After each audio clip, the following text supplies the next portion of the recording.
Bhopal gas त्रासदी एक ऐसा भयानक कांड जिसने लगभग 10,000 लोगों की जान ले ली, जिसमें जानवर भी शामिल थे। ऐसा क्या हुआ था उस दिन जिसने मासूमों की जान ले ली? कौन था इतनी मौतों का जिम्मेदार? क्या हमारी सरकार इसकी जिम्मेदार है या कोई और? जानिए हमारी इस खास पेशकश में, जिसमें हम बताएंगे कि भोपाल गैस ट्रेजेडी में असल में क्या हुआ था।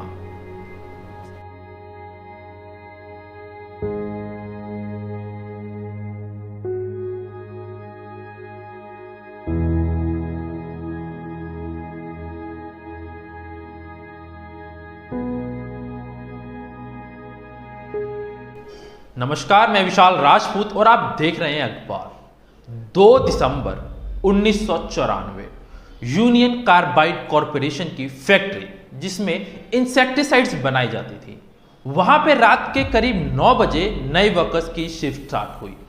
सारे वर्कर्स का जो काम है वो शुरू हुआ। सारे वर्कर्स पाइपलाइन और सारे टैंक्स की चेकिंग करने लगे और MIC यानी मिथाइल आइसोसिनाइड को रखने के लिए 3 टैंकर्स बनाए गए थे, जिनके नाम E610, E611 और E619 था। ये तीनों टैंकर्स में आते ही पानी डालना पड़ता था, जो स्टीम में कन्वर्ट होके एक केमिकल रिएक्शंस करके एक कंपोनेंट बनाया जाता है, जो था मिथाइल आइसोसिनाइड, जो काफी खतरनाक केमिकल था। All the chemicals are equally dangerous. Everybody has to be very cautious. और यहाँ पे ध्यान देने वाली बात यह है कि इन टैंकर्स में पानी रखने की 60% ही कैपेसिटी थी और रात के 10 बजे तक खतरनाक केमिकल रिएक्शंस होने लगा और टैंकर E610 धीरे धीरे फूलने लगा, क्योंकि इसमें लिक्विड की अमाउंट 60% से ज़्यादा बढ़ने लगा। कुछ समय बाद वर्कर्स की आंखों में जलन होने लगी और इसी जलन के चलते उन्होंने एक बार फिर चेकिंग शुरू की और 11 बजे सुमन दे, जो वहां पे एक वर्कर थे, उनको पाइप पे लीकेज दिखी।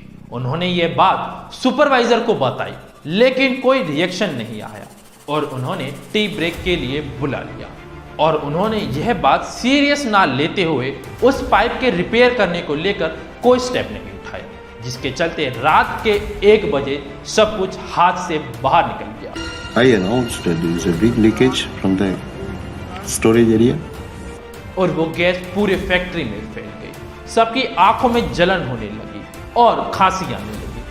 2 बजे ये जहरीली गैस पूरे शहर में फैलने लगी और 2 दिन में पूरे भोपाल इससे इन्फेक्ट हो गया और उसी बीच 1000 लोगों की जान गई और कुछ समय में ही यह मौत का आंकड़ा बढ़ता ही गया और बढ़कर 10,000 तक चला गया। ऐसा ही एक और कांड हुआ था यूक्रेन के प्रेपियाट शहर में।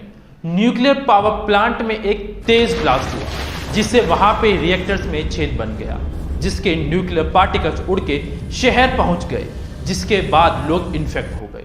फिर पूरे हॉस्पिटल लाशों से भर गया। इसमें गवर्नमेंट की गलती मानी जाती है, क्योंकि न्यूक्लियर पावर प्लांट में एक टेस्ट किया गया जिसकी परमिशन नहीं, परंतु फिर भी उनको रोका नहीं गया और रात को यह टेस्ट हुआ। इसी में किसी रिएक्टर में गलत स्टेप से उसमें ब्लास्ट हुआ, जिसमें 50,000 से 1 लाख तक लोग इन्फेक्ट हुए थे, जिसमें कैंसर से मौत भी सामने आई। अगर आपको चेर्नोबिल के बारे में पूरी जानकारी चाहिए तो आप हमारे दिए गए आई बटन पे क्लिक कर सकते हैं। अब इतनी मौतों का जिम्मेदार कौन था और इसकी वजह क्या थी? आपको बता दें कि इसका दोषी यूनियन कार्बाइड कॉरपोरेशन को मानते हैं। आइए जानते हैं क्यों।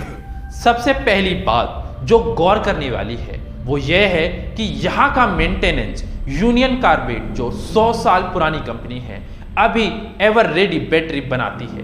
पहले ये केमिकल्स बनाती थी। भोपाल में जब यह कंपनी आई तो उन्होंने अपने आप को यहाँ पर भगवान की तरह दर्शाया। यहाँ के लोगों को यह बताया गया कि हम आपको गरीबी से उठाने आए हैं, क्योंकि यूनियन कार्बाइड ने यहाँ के फैक्ट्रीज में कई लोगों को काम दिया गया था। भोपाल में पोस्टर्स लगाए गए जिसमें यह दिखाया गया कि इंडिया को हम गरीबी से निकाल रहे हैं। यूनियन कार्बाइड ने यह दिखाया कि हम साइंस के द्वारा आपकी मदद करेंगे, यानी हम साइंस को बढ़ावा देंगे। तो इसी के चलते लोग उन पर विश्वास करने लगे। UCIL यानी यूनियन कार्बाइड इंडस्ट्रियल लिमिटेड में इन्वेस्टर्स इन्वेस्ट करने लगे, जिससे उनकी पकड़ और मजबूत हो गई। इतना ट्रस्ट, लोग और पैसा मिलने के बाद वे भोपाल पे हावी होते चले गए। भोपाल के उस फैक्ट्री के आसपास 30,000 रेजिडेंट्स थे, जिसको नजरअंदाज करा गया। कहा यह भी गया कि यूनियन कार्बाइड के इस बर्ताव की वजह से उन पे कई केसेस भी फाइल किए गए, लेकिन उनका हावी होना उनका एक फायदा बन गया, जिससे उन पे कोई एक्शन नहीं लिया गया और वह प्लांट ऐसे ही चलता रहा। इतनी जहरीली गैस प्लांट में बन रही है तो उनका यह भी देखना जरूरी था कि कितने लोग अगर प्लांट के आसपास हैं तो उनकी सेफ्टी के लिए क्या मेजरमेंट्स होंगे, और अगर ऐसा ही कोई कांड हुआ तो लोगों को कैसे बचाएंगे। यूनियन कार्बाइड ने यह सारी बातें नजरअंदाज करके जैसा चल रहा है वैसे चलने दिया, लेकिन बात तब ज्यादा सामने आई जब 1981 में मोहम्मद अशरफ नामकाना एक व्यक्ति की मौत हो जाती है।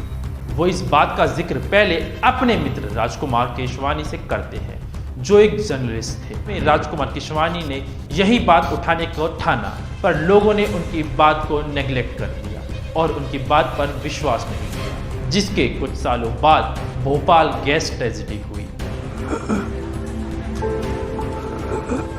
Especially those who were running and they inhaled the gas and immediately lung becomes swollen. हमने शुरुआत में बताया था कि यूनियन कार्बाइड में जो केमिकल बन रहा था वो केमिकल था क्या, और उसमें ऐसा क्या हुआ जिससे इतना बड़ा हादसा हुआ। यूनियन कार्बाइड में जो केमिकल बनता था उसको बनाने के लिए कई टैंकर्स थे, जिसमें मेन टैंकर्स जो थे वो थे E610, E611 और E619। इन तीनों टैंकर्स की कैपेसिटी 60% थी। E610 और E611 में पानी 60% तक भरता था और E619 को खाली रखा जाता था। इन्हीं लिक्विड को स्टीम में कन्वर्ट किया जाता था और एक केमिकल रिएक्शन के जरिए इसको मिथाइल आइसोसाइनेट में बनाया जाता था। परंतु उस दिन इस वाटर इनपुट को असल में बंद ही नहीं किया गया, और जिसके कारण 12 बजे से वो टैंकर E610 फूलने लगा और कुछ समय बाद प्रेशर भी उस पर ज़्यादा पड़ने लगा और उस टैंकर के पाइप में और छेद बनते चले गए। ऐसे ही वो जहरीली गैस पूरे फैक्ट्री में फैल गई। आंखों में जलन होने और सांस की दिक्कत शुरू होने की वजह से लोग उस पर काबू नहीं कर पाए। इसकी भरपाई कैसे होगी? कौन था इसका जिम्मेदार? क्या पैसे देकर इतनी सारी जान की भरपाई हो पाएगी? इसीलिए 1985 में उनको अरेस्ट कर लिया गया। We're all here to learn more about what happened in Bhopal, India. It doesn't sound like something that's inadvertent, and it could be a deliberate action. और उनको $470 की रिलीफ मनी इंडियन गवर्नमेंट को देनी पड़ी, जिसके बाद इस केस को क्लोज कर दिया गया। बात यहीं तक सीमित नहीं रही। फरवरी 1979 में सतीश धवन नामक एक व्यक्ति ने IIS के तहत पिटीशन फाइल किया गया और उनको एक्यूज ऑफ ऑफेंडर ठहराया गया। इसी बीच उनकी मौत हो गई, जिसके बाद इस केस को ओपन ही रखा गया। 1986 में कई एक्ट भी लाए गए। सबसे पहले EPA इन्वायरमेंट प्रोटेक्शन एक्ट, इसके बाद फैक्ट्रीज एक्ट और कई एक्ट लगाए गए ताकि भोपाल को सपोर्ट किया जा सके। अभी भी वहां पर यह हालात हैं कि वहां पर बच्चे होते हैं तो बॉडी डिफेक्ट या मानसिक संतुलन ठीक नहीं होता। इसे हम एक सीख मिलती है, हम जिसको अपने ऊपर हावी होने देंगे वो हम पर हावी होगा और अपने राज से हमें बदलने का बहाना देकर हमें एक खंडर में ढकेल देगा। हमें और हमारी गवर्नमेंट को इस कांड से सीखनी चाहिए ताकि आगे और कोई गलती ना हो। ऐसे ही स्टोरीज के लिए हमारे चैनल को सब्सक्राइब करें और अगर हमारा कंटेंट पसंद आया है तो लाइक करें और कमेंट करके बताएं कि आप नेक्स्ट वीडियो किस टॉपिक पर देखना चाहते हैं।